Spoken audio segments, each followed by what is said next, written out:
Hi guys, it's Jamie here, and today we're doing Dephemerember day 6, and the prompts were tag and napkin. I had to take it a little stage further, so I've created the tag within a tag. Stay with me for the video and I'll show you the different techniques that we use to create not only the tag pockets but also the tags. I wanted to try and do something a bit different than just a tag. What I'm going to do is a tag within a tag. Therefore, I've got a few junk mail envelopes and I've cut them down to a size that will fit an A5 journaling page. Because I'm currently working on 2 journals, the Gothic Horror, which is a competition journal, competition prize. Details of that competition are in the description below, should you want to enter. And also a boho journal for my mum. I'm going to use the same techniques to do the tag within a tag on both, but obviously you'll see 2 different styles. The front is going to be decorated.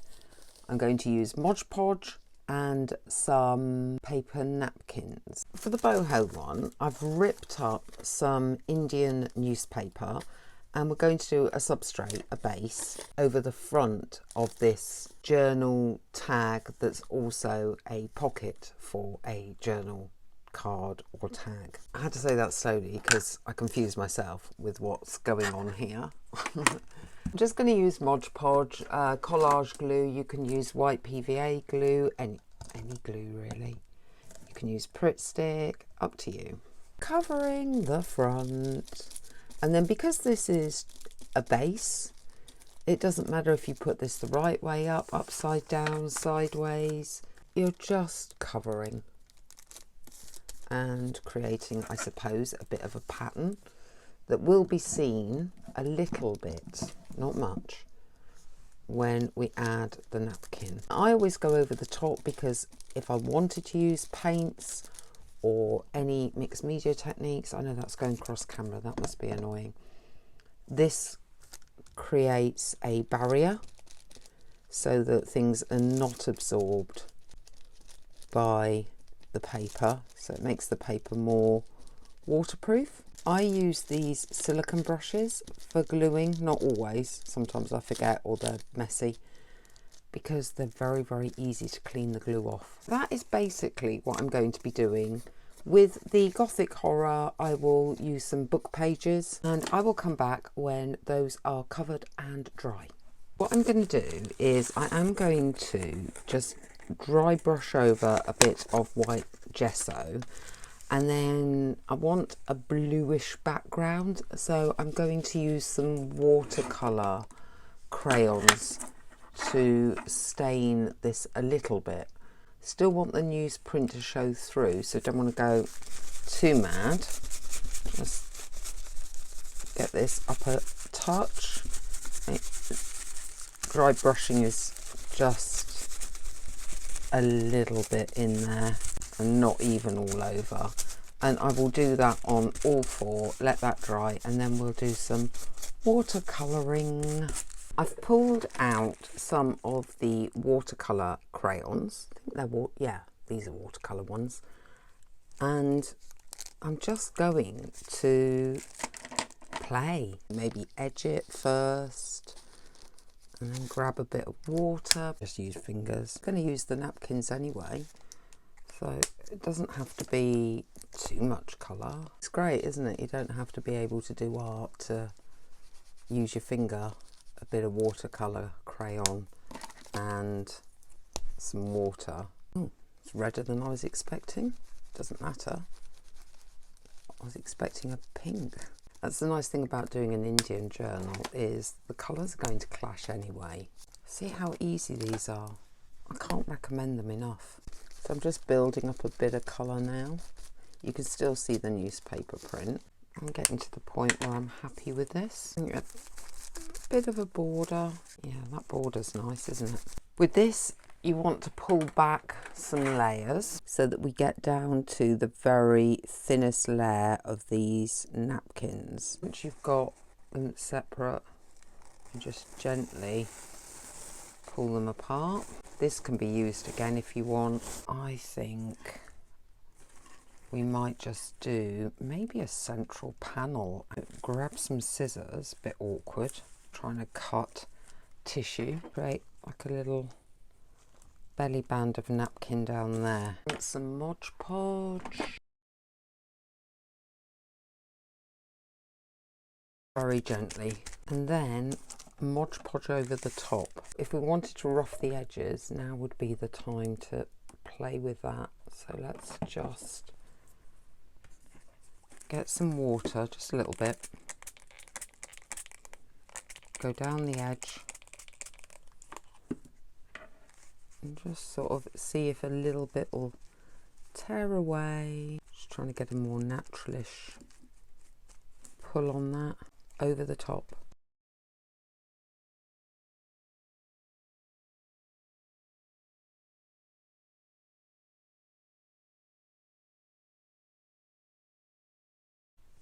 Need to let it dry. Look at my hands.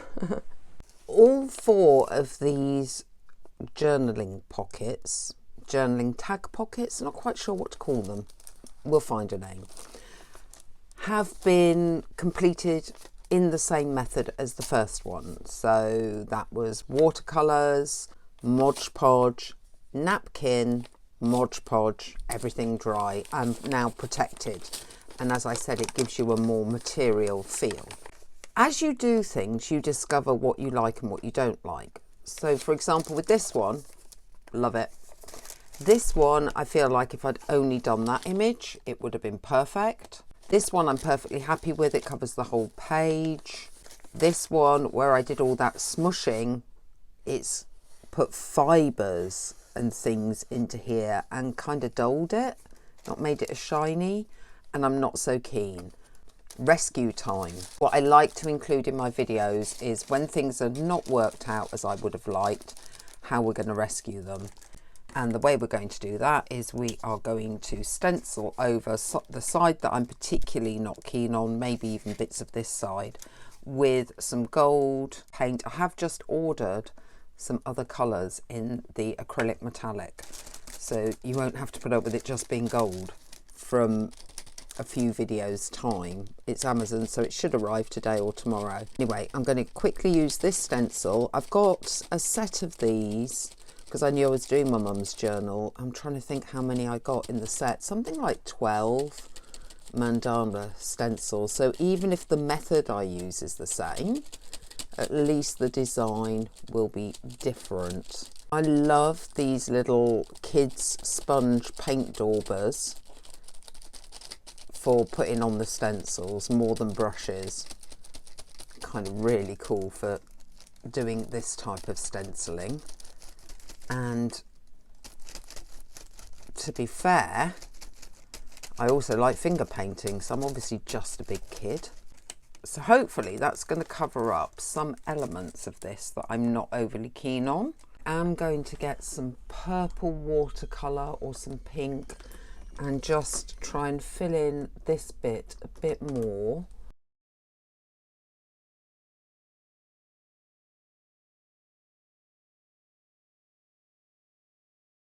We can maybe hide the bits that I'm not overly keen on.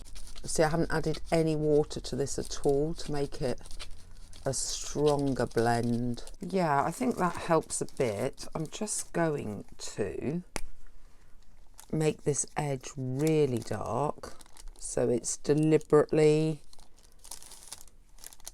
two-tone, and then just smudge that in a little. When that gold's acrylic is dry, I will add another layer of the Mod Podge just to seal that watercolour in particularly. I am going to play with some effects on these ones, and then we're going to come back and do the tags that are going to sit inside the tags. Every single one of these has been finished by outlining the edges in a stronger colour and then Mod Podging over for the protection because they're watercolour crayons. So you can see that a stronger border's gone round, which helps them stand out a little bit more. I've also trimmed the tops up to look like they could be journaling tags, Now we need tags to go inside them because it's a tag within a tag. It's just normal ARTY GSM, it's not particularly heavy because we're going to do similar treatments to it which will thicken it up and make it more cardstock-like anyway. Because we want it to fit inside here but with a bit of room to give, is trace around the outside, but when we come to cut, we're going to cut slightly, a smidgen, inside of the line that's been traced. So now we have the tag that's going to go inside the tag. To stick to the theme, first things first, layering with newspaper or book page. This time we're going to use the watercolours just to age the papers rather than create a colourway. So I'm just taking some of the browns, getting a bit of crayon, darker at the edge. I want to see how quickly this can be done and whether it will look any good if you do it super quick. A bit of water. If it's staining it too much, we can always wipe some off. See what happens if we just take a little bit off. Okay, and we even get a bit of texture in there. That's cool. Yeah, that's okay. I'm going to do the rest like that. Again, the next stage is going to be to stick the napkin on these journaling cards. This time, last time this one covered the whole card. This is now going inside that envelope, and therefore I want it to look slightly different but similar. I'm going to pop that down with a top coat, and this all needs a top coat as well because it's watercolour. Each one will need to dry before the next stage. Here's the tags that are going to go inside the tag pockets. So to make this one different to this one, you can see they go together. With this one, that first ply that we took away, I've used that. So it's just kind of giving it a smattering of colour rather than an actual picture. So that could go in that one, for example. I did the same with this one, slightly more colour to this one, and that would go in that one. And then with this one, you can see it's the same image, just done slightly differently, and would go with that one. So they all pair up nicely. However, the backs of both are dirty. So I have some 120 GSM cream paper, not the lightest paper, not cardstock. I'm going to cover the backs of everything with this GSM paper. Now everything is backed. So you have tag, journaling pocket, tag, inside journaling pocket. If you've enjoyed this video, please don't forget to give it a thumbs up. It does help others see the video. Let me know what you think of these different styles and using napkins as part of an ephemera challenge in the comments below. And if you're not already, please consider subscribing, and I will see you next time.